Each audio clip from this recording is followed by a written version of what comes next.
तो चलिए दर्शकों, आगे बढ़ेंगे और चुनावी चौपाल के बाद बात पश्चिम बंगाल की करेंगे। पश्चिम बंगाल की बात क्यों? दरअसल पश्चिम बंगाल की मुख्यमंत्री ममता बनर्जी को रामनवमी और चुनाव के पहले चरण से पहले आखिर दंगों की याद क्यों आ रही है और बार बार वो दंगों का जिक्र कर रही हैं? क्या इस बात के पीछे यह समझा जा सकता है कि ममता बनर्जी चाहती हैं पश्चिम बंगाल के अंदर वोटरों का ध्रुवीकरण वो कर सके? रिपोर्ट आपको दिखाते हैं।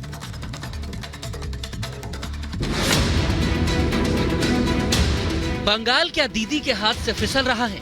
कहीं मोदी के नाम पर बंगाल में बीजेपी के पक्ष में हवा ज्यादा तो नहीं बनने लगी है? ये इसलिए पूछ रहे हैं क्योंकि पिछले साल रामनवमी पर बंगाल में दंगा हुआ था और इस बार चुनाव से ठीक पहले ममता बनर्जी को दंगा बहुत याद आ रहा है। वो पहले से ही भगवान राम के जन्म दिवस को दंगों का दिन बताने में लगी हैं।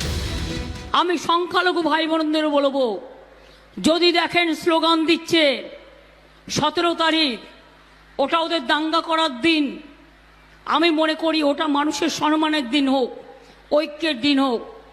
গালাগালি দিলেও মাথা ঠান্ডা করে আল্লাহর নামে প্রে করবেন। ভাই বোনদের বলবো, बांग्ला में अगर ममता बनर्जी का यह बयान आपको समझ नहीं आया तो बता देते हैं कि बीजेपी के मुताबिक ममता बनर्जी मुस्लिमों को संबोधित करके कह रही हैं कि अगर वो 17 तारीख को नारेबाजी करते दिखे तो जान लें कि वो दिन उनके लिए दंगों का दिन है।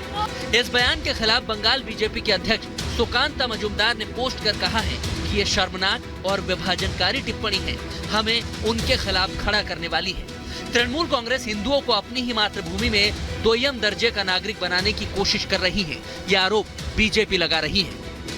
आज बंगाल के अंदर जिस तरह से ममता बनर्जी की टीएमसी की सरकार जिसकी जिम्मेवारी रक्षक की है, वो रक्षक जिम्मेवारी की बजाय भक्षकों को प्रोत्साहित कर रही है। 2 दिन में रामनवमी का पर्व है और उसके 2 दिन बाद वोटिंग होनी है। बस इसीलिए बंगाल में दंगा अब चुनावी मुद्दा बन चुका है। मगर हिंदू त्योहार को दंगाइयों का दिन बताना क्या ममता की हताशा और तुष्टीकरण नहीं है? Bureau report, Republic Bharat. भ्रामक प्रचार को लेकर सुप्रीम कोर्ट से बाबा रामदेव और बालकृष्ण को लंबी फटकार के बीच आज एक बार फिर से इस पूरे मामले पर सुप्रीम कोर्ट में सुनवाई होने वाली है। 1 मिनट की रिपोर्ट आपको दिखाते हैं। सुप्रीम कोर्ट के सामने आज एक बार फिर बाबा रामदेव और आचार्य बालकृष्ण को पेश होना है। पतंजलि के दवाओं को लेकर किए भ्रामक दावों को लेकर एक बार फिर सुप्रीम कोर्ट में दोनों की पेशी है। पिछली सुनवाई से पहले योग गुरु रामदेव और आचार्य बालकृष्ण ने हल्फनामा दायर कर बिना शर्त माफी मांग ली थी, लेकिन सुप्रीम कोर्ट ने माफीनामे को अस्वीकार करते हुए कड़ी फटकार लगाई थी। सुप्रीम कोर्ट ने उत्तराखंड के ड्रग कंट्रोलर को भी हल्फनामा देने का आदेश दिया था। सुप्रीम कोर्ट ने ड्रग्स कंट्रोलर से पूछा था कि शिकायतों के बाद भी कार्रवाई क्यों नहीं की गई। अपने माफीनामे में बाबा रामदेव और आचार्य बालकृष्ण ने कहा था, सुप्रीम कोर्ट के आदेश का अक्षरश पालन किया जाएगा। भविष्य में इस प्रकार के विज्ञापन जारी नहीं किए जाएंगे। कानून की महिमा और न्याय की महिमा को कायम रखेंगे। Bureau report, Republic Bharat. तो चलिए अब आगे बढ़ेंगे और बात अयोध्या और रामनवमी की करेंगे। दरअसल रामनवमी के दिन रामलला के दर्शन उनके भक्तों को बहुत आसानी से हो सके, इसके लिए 20 घंटे तक मंदिर के कपाट खुले रहेंगे और प्रभु श्री राम के भक्त अपने आराध्य रामलला के दर्शन कर सकेंगे। और सबसे बड़ी बात यह है कि इस दिन वीआईपी दर्शन पूरी तरह से बंद रहेंगे। रिपोर्ट आपको दिखाते हैं। अयोध्या में 17 अप्रैल यानी रामनवमी के दिन रामलला का दरबार श्रद्धालुओं के लिए 20 घंटे खुला रहेगा। मंगला आरती के बाद ब्रह्म मुहूर्त में 3:30 बजे से रामलला के दर्शन शुरू होंगे। श्रद्धालुओं को रात 11 बजे तक मंदिर में प्रवेश कराया जाएगा। दर्शन के बीच रामलला का अभिषेक और श्रृंगार भी चलता रहेगा। इस दिन करीब 15 लाख श्रद्धालुओं के देश विदेश से अयोध्या पहुँचने का अनुमान है। रामलला के श्रृंगार आरती सुबह 5 बजे होगी। दर्शन और सभी पूजन पहले जैसा चलता रहेगा। भगवान को भोग लगाने के लिए समय समय पर थोड़ी देर के लिए पर्दा लगाया जाएगा। अन्य दिनों में श्रद्धालु राम मंदिर में सुबह 6:30 बजे से रात 9:30 बजे तक दर्शन करते हैं। रामनवमी के दिन राम मंदिर 5 घंटे ज्यादा खुला रहेगा। रामनवमी पर भीड़ उमड़ने के कारण 16 से 19 अप्रैल तक सुगम दर्शन पास, वीआईपी दर्शन पास, मंगला आरती पास, श्रृंगार आरती पास, शयन आरती पास नहीं बनेंगे। यानी 4 दिन किसी भी तरह के पास जारी नहीं किए जाएंगे। Bureau report, Republic Bharat.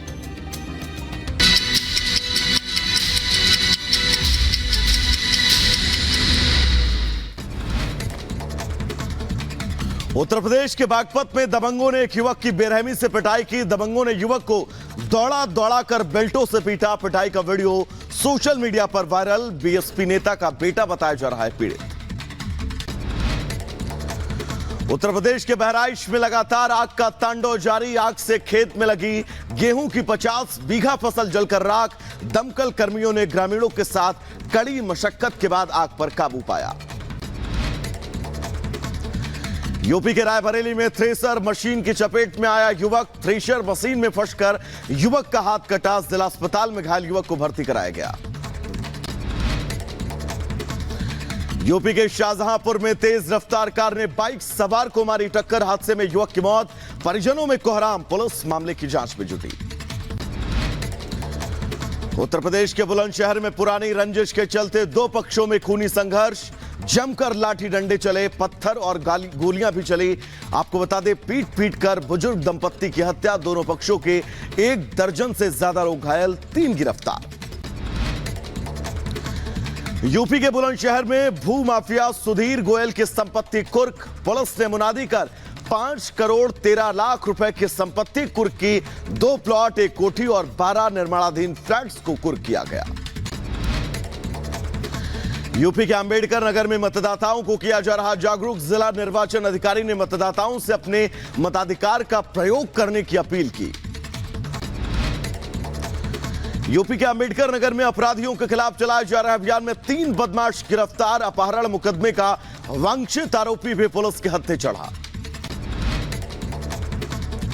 UP के झांसी में 3 दिन से लापता मासूम का शव गड्ढे में मिला। परिजनों में कोहराम। मौके पर पहुंची फॉरेंसिक टीम जांच में जुटी। यूपी के शाहजहांपुर में तेज रफ्तार कार ने बाइक सवार को मारी टक्कर। हादसे में युवक की मौत। परिजनों में कोहराम। पुलिस मामले की जांच में जुटी। उत्तर प्रदेश के बुलंदशहर में पुरानी रंजिश के चलते दो पक्षों में खूनी संघर्ष। जमकर लाठी डंडे चले, पत्थर और गोलियां भी चली। आपको बता दें, पीट पीट कर बुजुर्ग दंपत्ति की हत्या। दोनों पक्षों के 1 दर्जन से ज्यादा लोग घायल, 3 गिरफ्तार। यूपी के बुलंदशहर में भू माफिया सुधीर गोयल की संपत्ति कुर्क। पुलिस ने मुनादी कर 5 करोड़ 13 लाख रुपए की संपत्ति कुर्क की। 2 प्लॉट, 1 कोठी और 12 निर्माणाधीन फ्लैट्स को कुर्क किया गया। यूपी के अंबेडकर नगर में मतदाताओं को किया जा रहा जागरूक। जिला निर्वाचन अधिकारी ने मतदाताओं से अपने मताधिकार का प्रयोग करने की अपील की। यूपी के अंबेडकर नगर में अपराधियों के खिलाफ चलाए जा रहे अभियान में 3 बदमाश गिरफ्तार। अपहरण मुकदमे का वांछित आरोपी भी पुलिस के हत्थे चढ़ा। यूपी के झांसी में 3 दिन से लापता मासूम का शव गड्ढे में मिला। परिजनों में कोहराम। मौके पर पहुंची फॉरेंसिक टीम जांच में जुटी।